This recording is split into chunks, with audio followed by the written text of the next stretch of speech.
Series on introductory mechanics. We are at the lecture number 4, and today we are going to talk about position, distance and displacement. These are important parameters of any kind of motion, therefore we need to define them clearly. So let's start with the definition of position. The position of an object is to locate it with respect to any reference point. So you see that it involves two things, that is the reference point and location of that object with respect to that reference point. So first of all we need to define what the reference point is.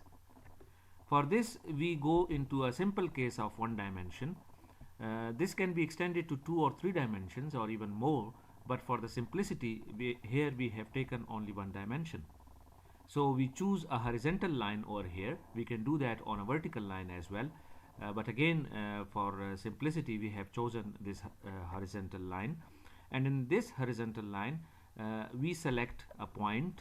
Let's say this is a center point of this line, which is visible over here. And that center point is denoted by a number 0. And let's call this as origin. Now this number 0 over here denoting this particular point is an origin, and it constitutes a reference point. Now this is a reference point in this one dimensional case, and any measurement now we can make with respect to that reference point. But we need to define some other things as well. For example, we need to define the positive and negative directions. So we say that to the right of this origin, let's say it is a positive direction, and we measure it into the units of meter. We can make measurements into the units of centimeter or millimeter or any other convenient choice, but here again we have chosen it to be into the meters. And then to the left side there is a negative direction where the numbers will be negative. So now we can mark our this line into the equal intervals of units of meters. For example, onto the right side this is +1, so it is a +1 meter. So this plus shows that we are going from this origin to the right side, that is increasing positive direction, and we are making marks, and it can go till infinity. And if we go on to the left side, it will be in negative numbers, as you can see, and again this can go up till infinity. So now we have prepared a complete reference system in one dimension with respect to which we can locate an object. For example, now there is an object sitting at x is equal to 5 meters. Here plus sign is also there, but in positive case we usually don't show the plus sign.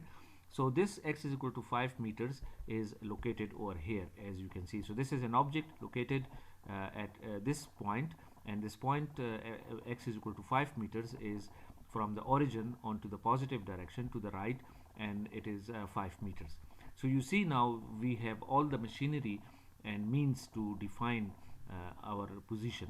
That is both things, that is the reference point is there and the location is there.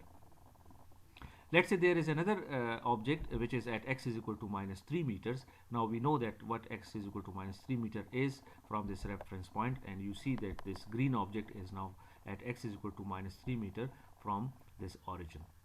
So now since we have defined our position, we can go towards displacement and distance and define them on the same number line. So by displacement, as you know, we mean that the change in position from one point to another point, or mathematically we can say delta x is equal to x2 minus x1, where this delta represents change. So let's go again on this reference line. So you see that our origin is there, our positive and negative directions are there, and we now see how distance and displacements are different from each other. So let's say we have an object which is at +5 position, and it goes to the -3 position and then back to the +2.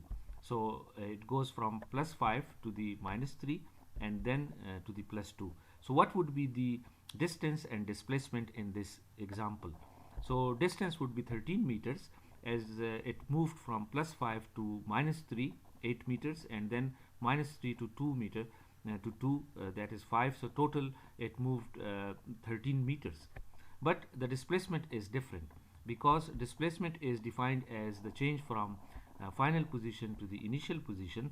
So in this case you see that our final position is +2 and our initial position was +5, therefore it is 2 minus 5 equal to -3, and you have seen that it is y minus 3 because it has moved into the negative direction towards the right from +5 to +2.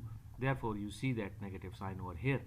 But on the other hand, if it moves keep moving from +2 to +6, this object, then the displacement would be final position x2 minus x1, which would be 6 minus 2 is equal to +4. Now this plus and minus you see defines the direction of the object it is moving. So from here you can guess that displacement is a vector quantity and it has a particular direction. So, in first case it has a -3, which indicated that that object actually moved from higher position to the lower position into the negative direction. So this minus shows us that it is moving in the negative direction.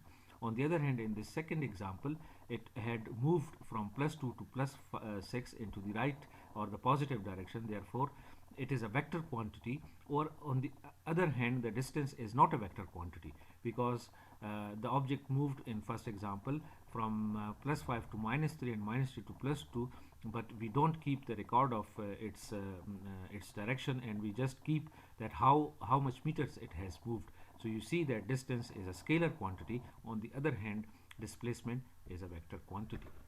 So with this I thank you all.